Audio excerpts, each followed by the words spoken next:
Welcome to Telugu one.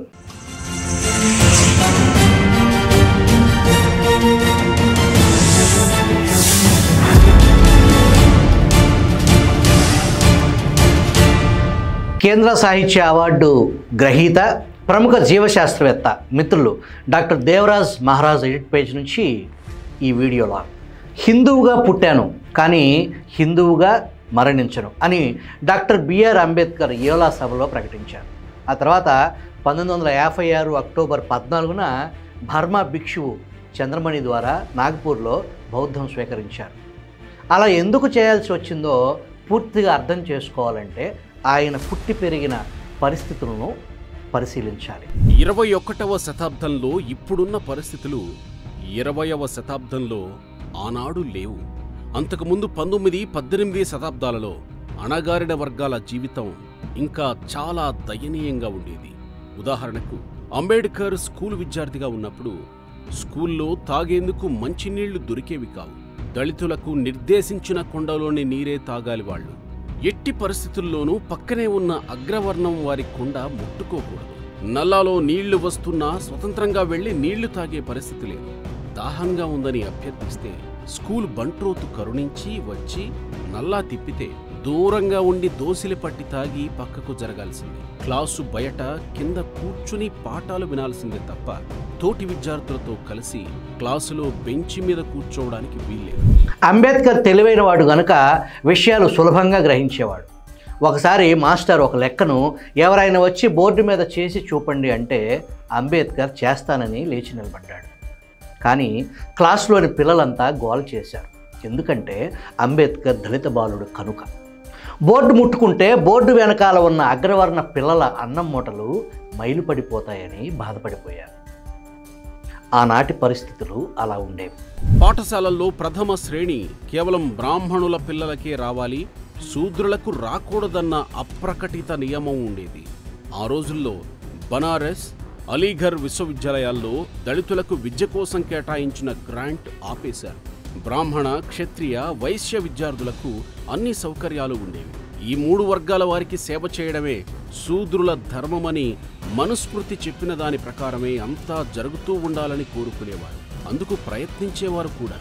మనిషికి మనస్సు ఉంది, జంతువులుగా లేరు. కానీ వారికున్న మనస్సును సంస్కారవంతంగా నైతికతతో ఉంచుకోవాలన్న ఆలోచన అగ్రవర్ణాల వారికి ఉండేది కాదు.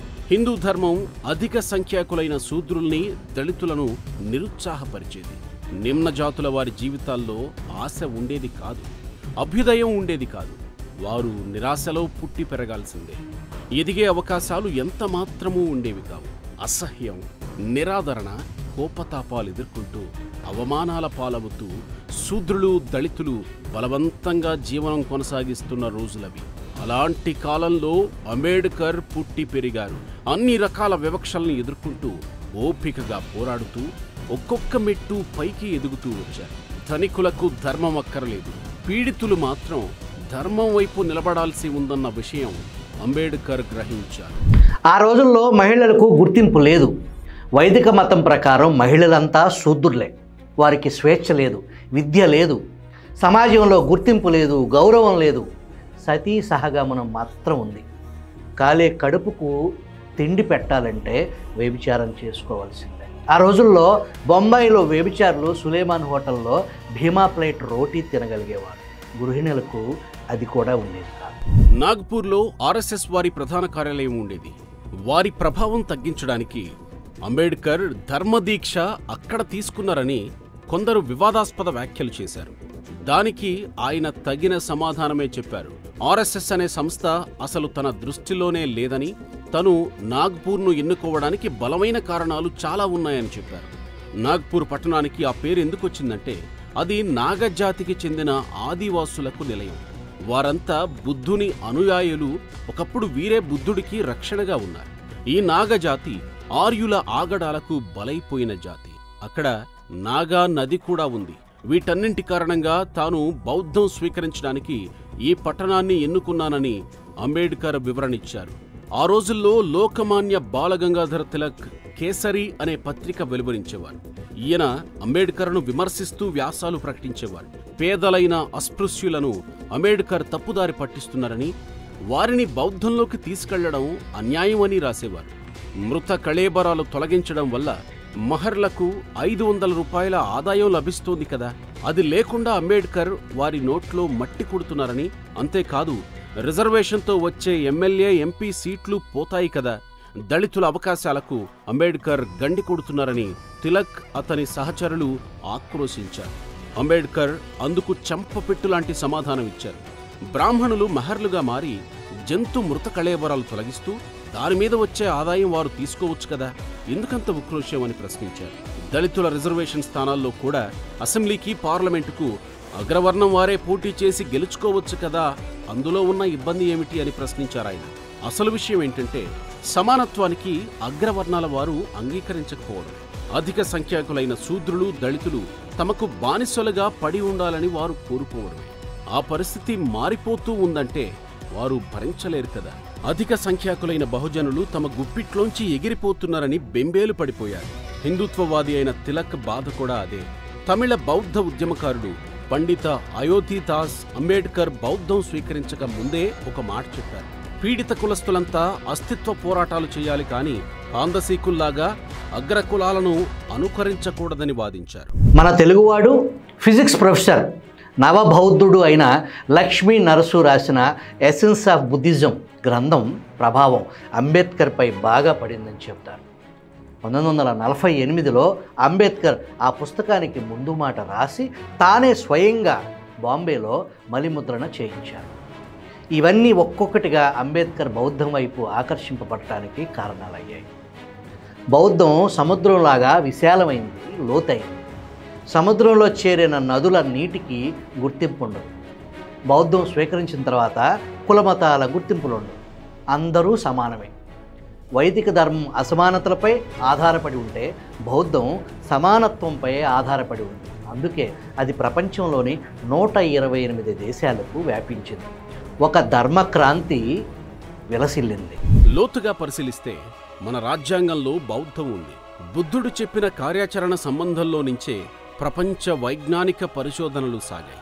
బుద్ధుడి బోధనలు లేకపోతే గాంధీ అహింసా సిద్ధాంతం ఉండేది కాదు, పండిట్ నెహ్రూ పంచశీల ఉండేది కాదు.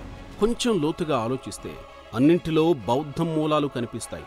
అశోక చక్రమైన, సారనాథ్ స్తూపమైన, దేశవ్యాప్తంగా ఊరూరా ఎన్నో బౌద్ధ చిహ్నాలు కనిపిస్తున్నాయి. ఒక రకంగా బౌద్ధ చిహ్నాలే దేశ చిహ్నాలయ్యాయి. న్యూఢిల్లీలోని రాష్ట్రపతి భవన్ దర్బార్ హాలులో నిలువెత్తు బౌద్ధ విగ్రహం ఉంది. దాని ముందే కేంద్ర మంత్రులంతా ప్రమాణ స్వీకారం చేస్తారు. భారతరత్న, పద్మశ్రీ వంటి బిరుదులు ఇచ్చేది కూడా ఇక్కడే.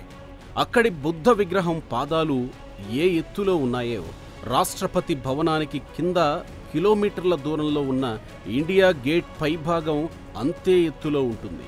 మన దేశంలోని రాజ్యాంగాన్ని, వ్యవస్థలు, ప్రజలు సరిగ్గా పాటిస్తే ఇప్పటికీ మన దేశం బౌద్ధ దేశంగానే కొనసాగుతూ ఉండేది.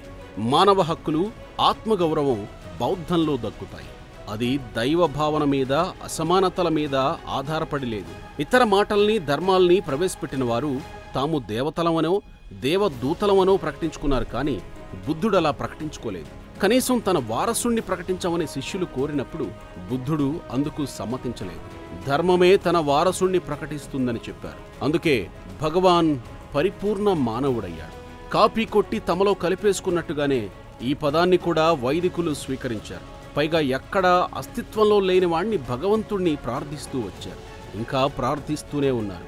సర్వ జీవరాశులను ప్రేమించాలని చెప్పిన బౌద్ధం మానవజాతి అంతా ఒక్కటేనని నేటి ఆధునిక జన్యుశాస్త్రం చెప్పిన వైద్య శతాబ్దాలకు ముందే బౌద్ధం చెప్పింది.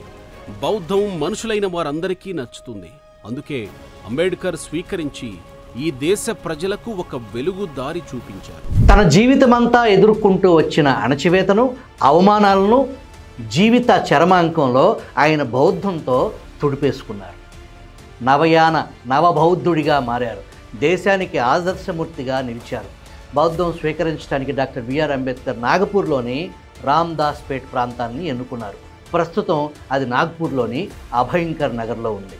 ధమ్మదీక్ష తీసుకున్న తర్వాత 1 నెల 15 రోజులకు అంబేద్కర్ మరణించారు. 1956 డిసెంబర్ 6న ఆయన మరణం. తర్వాత 20 మిలియన్ల మంది 1959లో బౌద్ధం స్వీకరించారు.